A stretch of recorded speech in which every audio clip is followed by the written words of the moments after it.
आपको पता है वीपीएन काम कैसे करता है? क्या वीपीएन यूज करते हैं? आज मैं आपको बताऊंगा कि वीपीएन काम कैसे करता है और बहुत ही आसान भाषा में बताऊंगा जिससे कि आपको भी समझ में आएगा कि वीपीएन एक्चुअल में वर्क कैसे करता है। तो चलिए हम वीडियो शुरू करते हैं। हेलो दोस्तों, स्वागत है आपका मेरे यूट्यूब चैनल टेक गुरु अभिषेक में। और आज मैं आपको बताऊंगा वीपीएन के बारे में कंप्लीट डिटेल।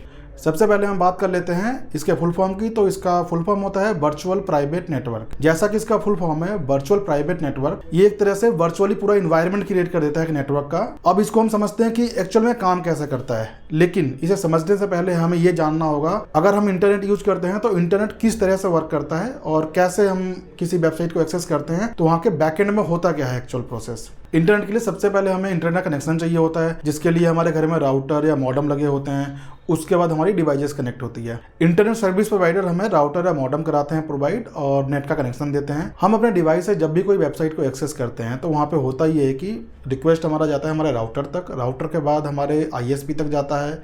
आईएसपी का मतलब यहाँ पे है इंटरनेट सर्विस प्रोवाइडर। उसके बाद फिर वो पर्टिकुलर वेबसाइट तक जाता है जिसको हम एक्सेस करना चाहते हैं। और यहाँ पे हमारा एक्चुअल जो हमारा डिवाइस है और प्लस हमारा जो आईपी एड्रेस है प्लस हमारा लोकेशन मीन्स जो हमारा इंटरनेट कनेक्शन का लोकेशन है, जो हमारा आईपी एड्रेस है वो उस पर्टिकुलर वेबसाइट तक जाता है, जिससे कि वेबसाइट को ये भी चल सकता है पता कि किस जगह से वेबसाइट को एक्सेस किया गया है। और हर वेबसाइट में वो फीचर्स होते हैं कि वेबसाइट उसकी कहाँ से एक्सेस हो रही है वो ट्रैक कर सकते हैं। और इसी फीचर का यूज करके पर्टिकुलर लोकेशंस पे अगर किसी वेबसाइट को बंद कराना हो तो बंद भी कराया जाता है। अब हम समझते हैं कि आखिर वीपीएन की जरूरत क्यों पड़ती है।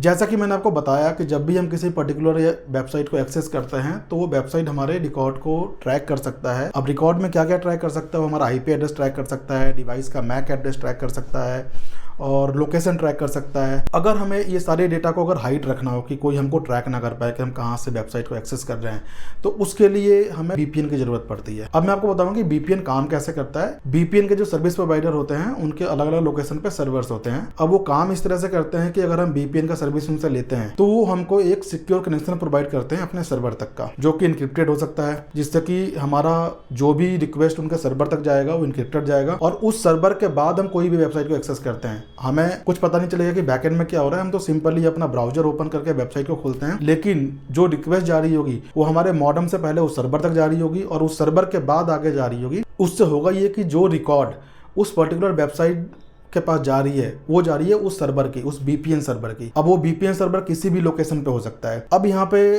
जस्ट सपोज मैं कोई एक ऐसा वेबसाइट एक्सेस करना चाहता हूँ जो इंडिया में बैन है बट यूएस में अलाउ है, मैं उसको कैसे एक्सेस करूंगा? उसके लिए मैं यूएस का वीपीएन यूज करूंगा। मैंने सपोज कोई एक वीपीएन का सर्विस लिया है किसी कंपनी का, तो उसमें मल्टीपल कंट्रीज से मैं किसी भी साइट को एक्सेस कर सकता हूं। अब जैसे कि वेबसाइट अगर यूएस में अलाउ है तो मैं वीपीएन से यूएस के लोकेशन पे कनेक्टिविटी करूंगा, मतलब यूएस के सर्वर से अपने आप को कनेक्ट करूंगा। क्योंकि सिर्फ वो वेबसाइट इंडिया में बैन है, सारी चीज़ें बैन नहीं है। वो सर्वर इंडिया में अलाउ है, एक्सेसिबल है। मैं पहले उस सर्वर से अपने सिस्टम को कनेक्ट करूंगा यूएस वाले सर्वर से और फिर मैं उस वेबसाइट को एक्सेस करूंगा।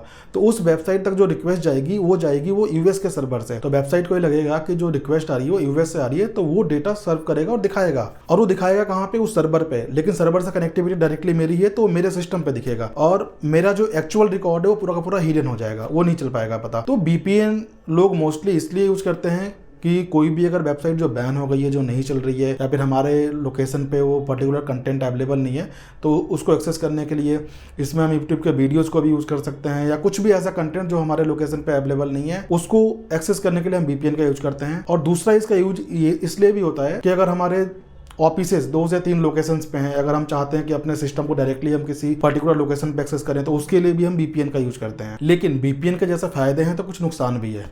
अब इसमें नुकसान क्या है? नुकसान ये है कि जो भी हमारा रिक्वेस्ट हम डाल रहे हैं तो उसके अंदर हम अपने आईडी पासवर्ड भी डालते हैं किसी पर्टिकुलर साइट पर लॉगिन करने के लिए, तो उसमें जो भी डेटा जा रहा है वो वीपीएन के सर्वर के थ्रू पास होकर जा रहा है। हमारा डेटा यहाँ से चुराया जा सकता है, ये पॉसिबिलिटी है। तो कभी भी अगर हम वीपीएन का यूज करें तो बहुत ज्यादा जो सिक्योर डेटा है उसको हम इस्तेमाल ना करें वीपीएन के नेटवर्क पे। अगर हमारा खुद का अपना नेटवर्क बनाया हुआ है जो वर्चुअली हमने पूरा का पूरा कंप्लीट सेटअप किया है और हमारा खुद का ही पूरा सर्वर लगा है वीपीएन सर्वर, तो उसमें हम कर सकते हैं। वो सबसे ज़्यादा सिक्योर होता है, उसमें कोई भी इस तरह की दिक्कत नहीं होती है। वीपीएन का यूज आजकल बहुत ज़्यादा हो रहा है क्योंकि गवर्नमेंट ने बहुत सारे चाइनीज ऐप्स को जब से बंद किया है, जब से वीपीएन का यूज बहुत ज़्यादा बढ़ गया और नॉर्मल लोग यूज करने लगे, जबकि वीपीएन पहले बहुत ही कम लोग यूज करते थे और बहुत ही कम लोगों को पता था। लेकिन आज के डेट में लोग बहुत सारे VPN यूज करते हैं, उनको ये तो पता है कि VPN यूज करने से वेबसाइट चल जाएगी या फिर ऐप चल जाएगा, लेकिन उनको ये नहीं पता होता कि एक्चुअल में वो ऐप चलता कैसे है। तो मैंने वही आपको बताने की कोशिश करी है कि VPN से ऐप वो चलता कैसे है। मुझे उम्मीद है कि आपको ये इन्फॉर्मेशन अच्छी लगी होगी और पूरा समझ में आ गया होगा कि VPN काम कैसे करता है। अगर आपको ये वीडियो इन्फॉर्मेटिव लगी तो आप ये वीडियो